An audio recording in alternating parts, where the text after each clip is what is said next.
It's the hardest part of the ring. The hardest part of the ring. Sometimes you reach out for that hot tag, and then you go ahead and make your own comeback. That's when you should quit wrestling, and you're better off rolling in thumbtacks. Yeah, it's the hardest part of the ring. The hardest part of the ring. Sometimes you go over the top rope, and you bang your head. The hardest part of the ring. Now double claps.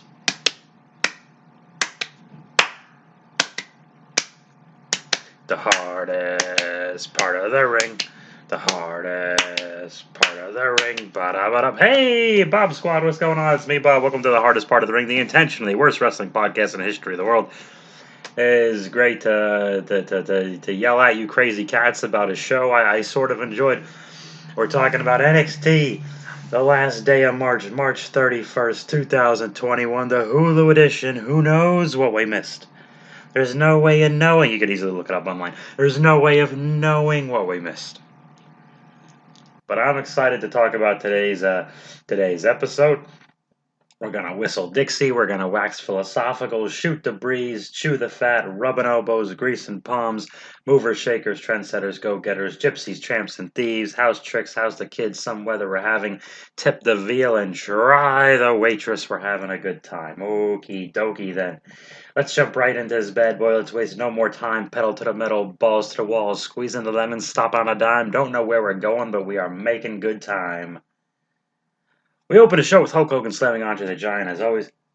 And then Roderick Strong. There's a package. There's a package. We see a package on probably the Undisputed Era. I forgot what the package was about. But since Roderick Strong is next, and he's got a neutral, non-Undisputed Era entrance and ring attire, I figured it was probably about the Undisputed Era. So we got a package. So we got slapped in the face with Adam Cole's package, I guess. And then we do a mini recap of Roderick Strong. Maybe it was a different package. I have no idea what the package was about. It probably just recapped last week. Maybe the package was about Hulk Hogan slamming Andre the Giant. It was just, he weighed up to 900 pounds, and I threw my back out, brother. And then we don't know if Andre was going to do business, brother. And that would be the whole package because we can't hear from Heenan or Andre, the two people we would want to hear. Joey Morella didn't know what was going to happen. He was the referee, if you want to know. Also, no longer with. Yeah, no one was with. Who commentated? Gorilla and Jesse. Want to talk about Hulk Hogan slamming Andre the Giant for the whole show? Why not? I don't think Andre yet had the back brace in. I think that was more of an '88 thing. He had there was an extra back brace in his back, which you could also double as a monster truck tire or whatever the hell. Because Jesus, yeah. There's a really fun part where Hulk Hogan goes to pile drive Andre the Giant on the outside of the ring, like that was going to happen, and Andre backdrops Hogan on the outside of the ring, but Hogan, and I'm not faulting Hogan here. I mean, it was just ill thought out that he's not going to want to take that insane, what would have been an insane bump on the exposed concrete or wooden floor, I forget, because I think he pulled the pad over off, but anyway, Andre goes to backdrop him. Hulk Hogan, as he's up on his quads, I guess, are on Andre's shoulders. He grabs the rope, and the ring apron is the hardest part of the ring, and he just kind of shuffles his way down, kind of like my stop motion, if you've seen it. And it just looked so comical, and so that he only takes like a foot or two thud on the floor, which actually still is not comfortable. But be that as it may.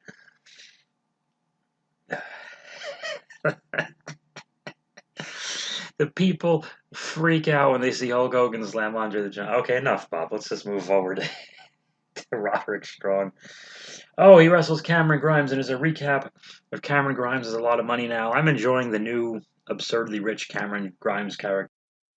Cameron Grimes tried to debut a new a knockoff Undisputed Shock the System entrance with a Grimes system thing logo he prepared or whatever, which he did not prepare. The production did that. And they're having a good back and forth match, and Grimes is being a heel, Roderick's being a face, Roderick is beating him with great wrestling, he's hitting his backbreakers, he's being Roderick Strong again. Okie dokie, not a lot of flash and sizzle to the guy, but he's being a great wrestler and everything's going well. And, yeah, I thought this kind of made him look like a dope. Grimes took an undisputed era armband out of God knows where, and he just dropped it on the ring as he was getting ankle slammed, which is kind of clever. So Roderick sees this, and the sight of the armband distracts him and makes him so sad that he gets hit with Grimes's stompy finish thing, which is a little off, but whatever. It's not. I don't care about that. And 1, 2, 3, Grimes wins. The match gets 1,788 stars. So Grimes, so Roderick is supposed to be. He's spent all this time with the Undisputed Era. He's seen the logo thousands of times. He knows what it looks like. He knows he's been in like a almost month-long breakup now with the Undisputed Era. This is not news to him. So the sight of the armband makes him so despondent that Grimes beats him like, hey, did he not? Am I supposed to believe that right after Cole turned his back on the whole team or whatever, that Roderick has not seen tons of Undisputed Era pictures and footage at this point? And he's supposed to be an experienced veteran wrestler, especially at this point. I have no idea how long the dude's been wrestling, but I bet you he's got to have 15 years at the very least, right? I don't know. Somebody knows. But anyway, the dude's been around.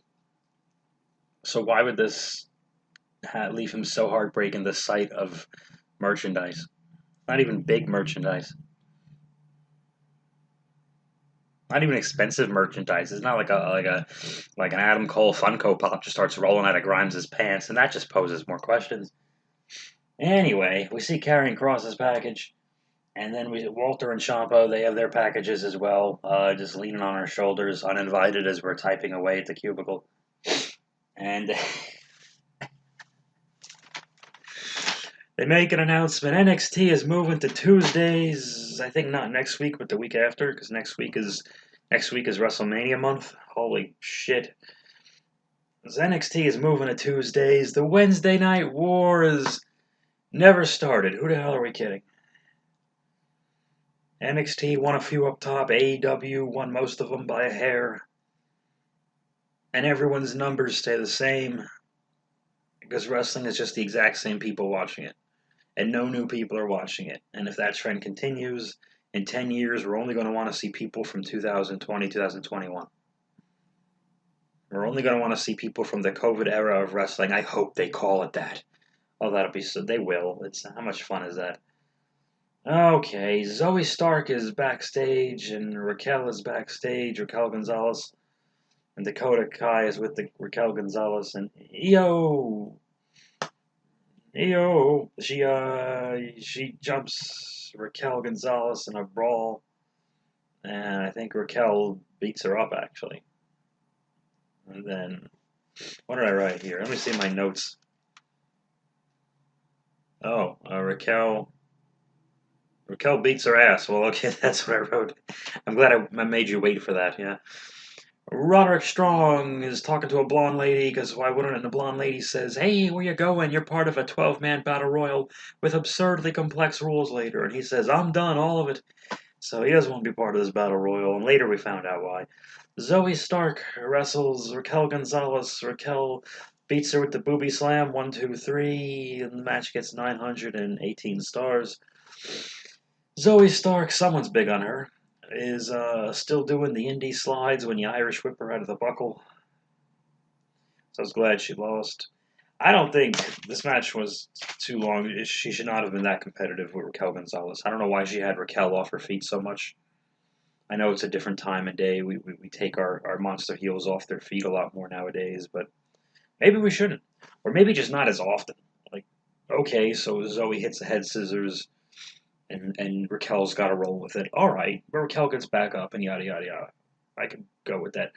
But Raquel shouldn't be lying there. There shouldn't be any 2 7/8 pin on Raquel Gonzalez before she challenges for the championship next week. And a big thing, right? Oh, yes. No. Answer me. Okay, let's be serious. Let's be serious. It's a wrestling podcast. Let's be serious and grow up. We're being idiots right now. Everybody grow up. This is really, I need to grow up. This is my fault here. This is all my fault. I've ruined everything. And then, The EO attacks again. It looks like 10 attacks. I wrote like what happened. The EO attacks Raquel Gonzalez again. It doesn't work. And it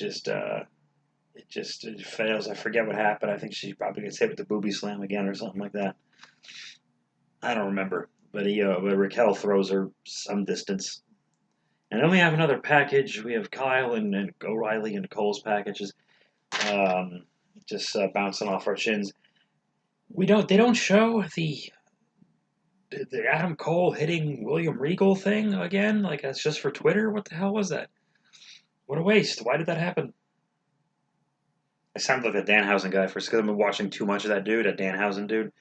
He's like kind of an ROH guy, sort of, but he's got this internet sensation thing going on. And why did that happen? Of some sort. Very nice, very evil. Yes. Love that Danhausen. That's the problem. You listen to anyone all week and then you start talking like him. But so I got to stop that. But he's great. He's having me a hypocrite because he's one of the. We can go on. I have my theories, but and my excuses. Moving on from Danhausen is success. enough of that. Casey, Catanzaro, and Caden Carter. I hate that those are their names and they tag team together. We have two faces and wait a minute. We'll get to that. What the hell did I wrote? Oh, Xia Li, who is the sister of Xia Brookside and also the daughter of Robbie Brookside. Xia Li and like a weird dude who doesn't move, and the girl from The Ring apparently in a chair. I don't know what that situation is. Xia Li is having a differently abled adults match versus two baby faces, Caden and Carter, and KC and Carter. Jesus Christ. Wow, that's such a terrible names for the two if they're going to team. So it's two faces versus one heel. Yay, wrestling? Yeah, I don't know why. So I guess Xia was supposed to have a tag team partner, probably her sister Xia Brookside. And Xia didn't show up because the other Xia, the European Xia, didn't show up because she's in England, which is a country in Europe. I don't have time to explain this right now. And Caden Carter is distracted. She's on a ring apron, which is the hardest part of the ring. And she gets distracted from someone 40 feet away and walks into the girl from The Ring who blows pot smoke in her face. And then Caden's gets choked. And what happens? Xia Li does a wacky kick on Casey and defeats Casey. And there you go. So the one heel beat the two faces clean. Do I have to explain it? Like, what if He-Man and Man-at-Arms? I'm gonna use these metaphors now for my two listeners.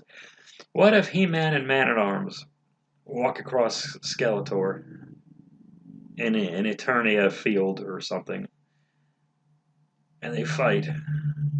Man-at-Arms gets distracted.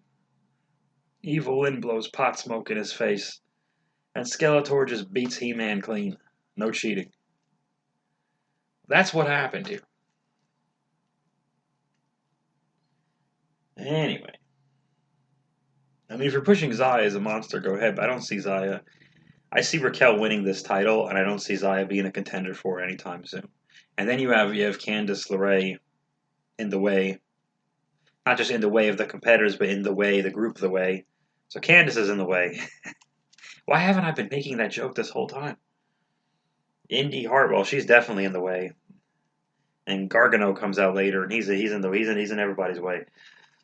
We see Finn Balor's package, and Wade Barrett and some other guy. They announce it took two of them to try to explain the rules of this 11-man battle royal. The way I understand it, we're having an 11-man battle royal with one winner. However, the final 6 of these 11 men will all wrestle each other in a gauntlet match on the first night of NXT's WrestleMania week. And the winner of that gauntlet match challenges Johnny Gargano on the second night for the North American Championship. Not complex enough? Okay, I'll do you one better. Of the 6 final men of this battle royal, including the winner, their order in the gauntlet match will be determined by their order of elimination. So if you win the battle royal, you are the 6th of the 6. Leon Ruff and Isaiah Swerve Scott were the I guess since they were the 6th and 7th eliminated in this battle royal, that makes them the first and second entrances in the gauntlet.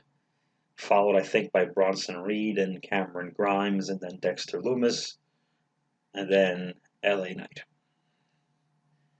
Doesn't make any sense to you? Well, I can't believe I spat that out. I can't imagine the nightmare the announcers were having with this.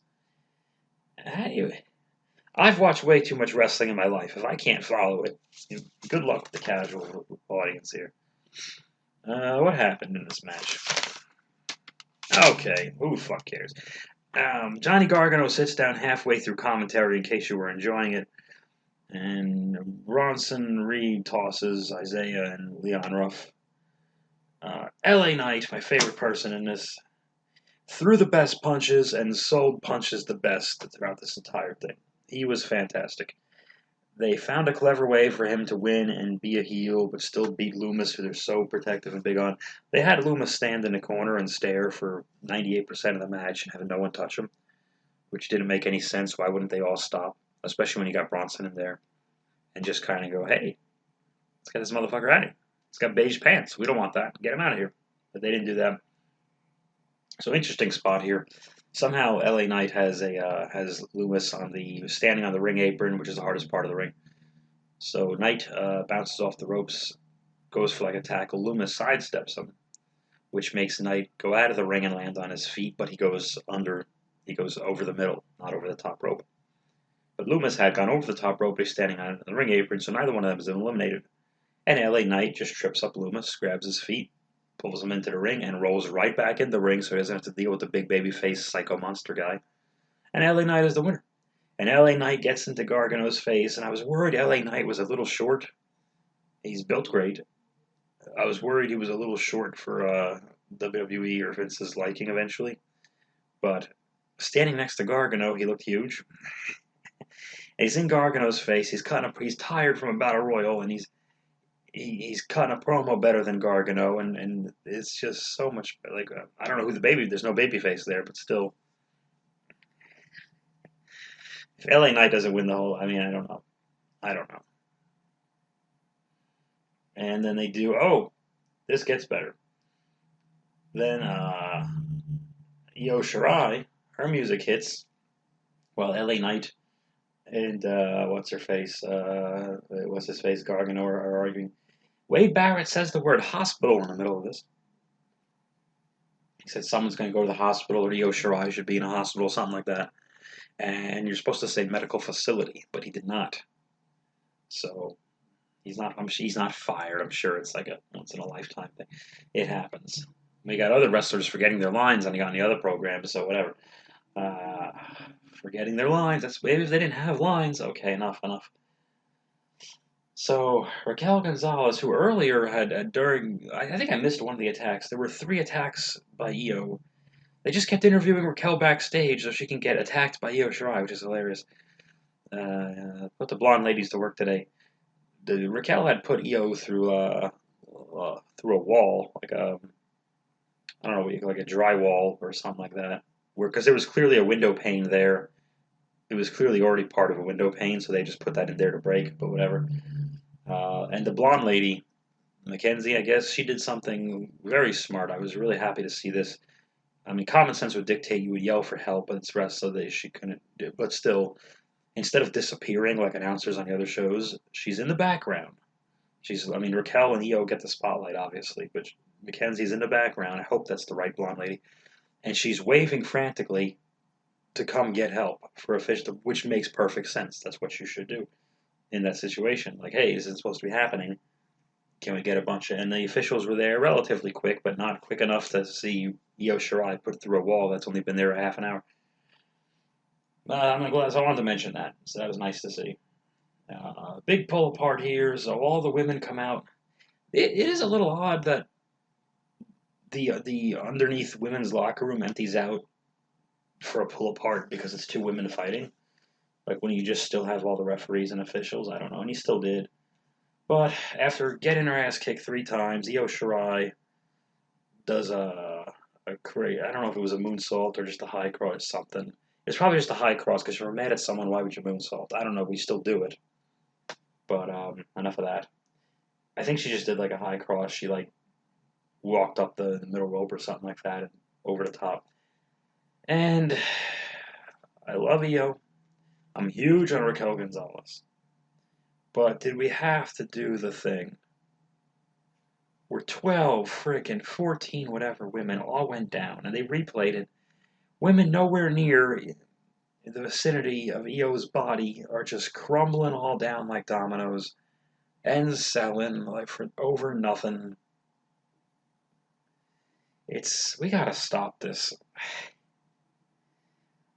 I'm not discriminating here. I hate it when AEW does it. I hate it when NXT and WWE do it. Everyone's got knocked.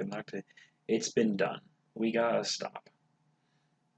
It doesn't look. The thing is, to the average fan who's flipping channels, it doesn't look dangerous because, as far as they're concerned, you got 12 of your friends catching it, or 6 of your friends catching it. You gotta just let it. Well, Bob, it's much less safe if they do a dive onto one person. I know. It's a high risk maneuver. I'm not saying, and maybe they should just be doing less of them and not doing a risk every week on TV, but we're going to forget it and save those risks for a week like next week, WrestleMania week. That's the week to do something stupid. That's the week when Kevin Owens should be jumping from the top of a warehouse in a COVID era on a table through Seth Rollins like he did last year, which they never. I applaud his balls for doing that with no audience last year, but at the same time, I just cringed and went, they're never going to show it again because they have this hard on for hurting him and making him look dumb.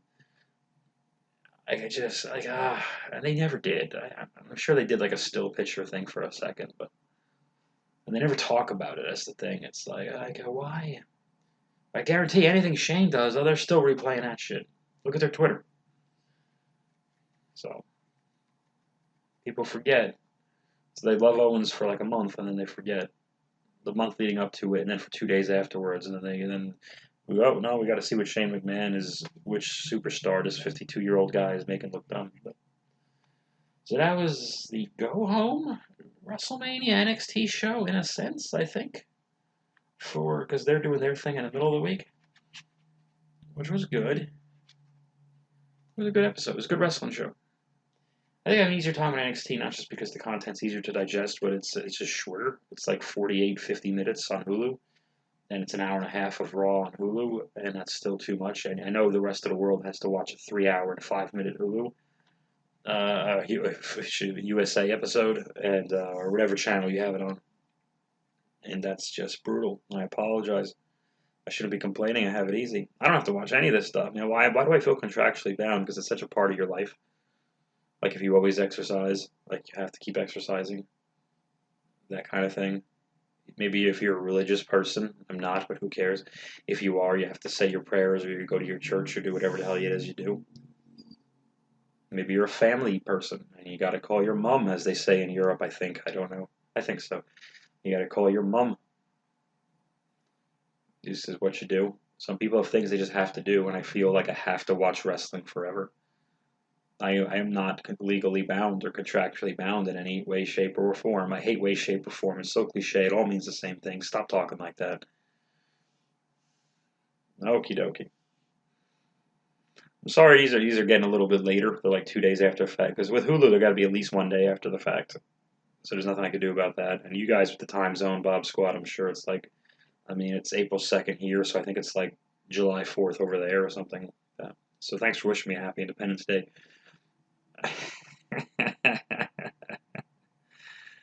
Okay, gentlemen.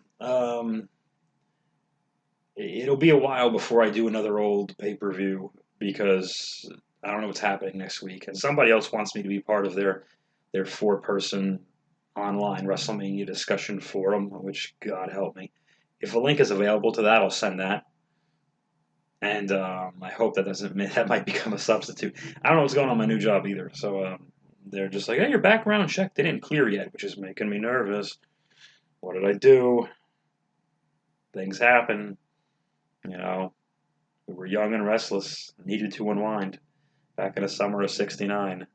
But the one place you don't unwind because the bumps are brutal and career shortening and no one pays attention to them, you don't want to unwind on the hardest part of the ring. The hardest part of the ring. Sometimes you go over the top rope, Chris and Mark, and your head on the ring apron. And that's when you feel like a big dope. They're the worst bumps you can be taking. Oh, it's the hardest part of the ring. The hardest part of the ring. Sometimes you reach out for that hot tag. Then you go ahead and make your own comeback. Don't do that. That's when you should quit wrestling. And you're better off rolling a thumbtack. Oh, it's the hardest part of the ring.